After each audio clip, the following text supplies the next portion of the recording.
नमस्कार मित्रांनो, रेशन कार्डची ई-के-वाय-सी करणे आता बंधनकारक आहे.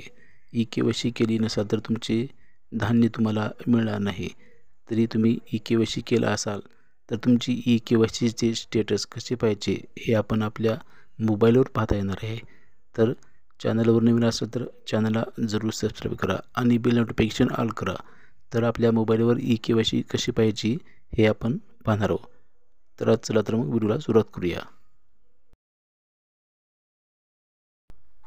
सर्वप्रथम प्ले स्टोरवरती आपल्याला यायचे आहे आणि इथे सर्च बारमध्ये मेरा ई-के-वाय-सी असे टाईप करायचे आहे. टाईप करून सर्च करून घ्यायचे आहे.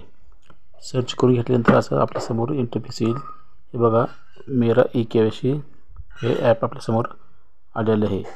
नॅशनल इन्फॉर्मेशन म्हणून हे होती आपला. हे बघा, हे ॲप आपल्याला इन्स्टॉल करून घ्यायचे आहे.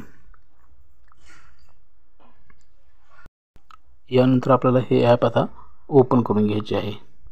ओपन करून घेतल्यानंतर असा आपल्याला इंटरफेस दिसेल. यानंतर आपल्याला यूज दिस ॲप आपल्या इथे परमिशन मागत आहे, तर ती परमिशन आपण येस करून घ्यायची आहे.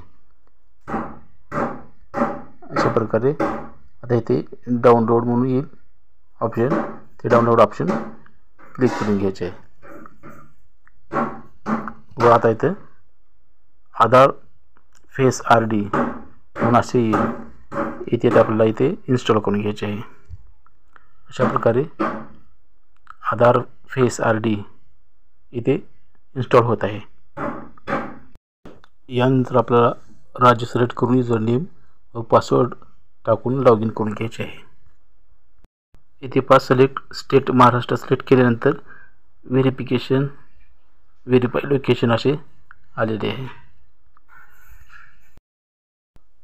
आता इथे आपले ई-के-वाय-सी झाली आहे का नाही ती कंप्लीट पाहण्यासाठी इथे आपल्याला आधार नंबर टाकून जनरेट ओ-टी-पी, आपल्या आधारशी मोबाईल लिंक असणाऱ्या नंबरवरती एक ओ-टी-पी येईल, तो इथे टाकून घ्यायचा आहे. अशा प्रकारे आता आपल्यासमोर ओ-टी-पी व्हेरिफिकेशन येईल. तो इथे ओ-टी-पी टाकून कॅप्चा जशास तसे टाकून सबमिट करून घ्यायचे आहे आपल्याला. अशा प्रकारे व्हेरीफाय करून घेतल्यानंतर इथे आपल्याला बेनिफिशरी डिटेल संपूर्ण दिसत असेल. Name, home state, card number आणि होम डिस्ट्रिक्ट, ई-के-वाय-सी अप्रूव्ड आणि इथे पहा आधार नंबर आणि ई-के-वाय-सी स्टेटस वाय दिसत आहे आपल्याला, म्हणजे तुमची ई-के-वाय-सी झालेली आहे. अशा प्रकारे आपण ई-के-वाय-सी स्टेटस आपल्या घरबसल्या मोबाईलवर पाहू शकता.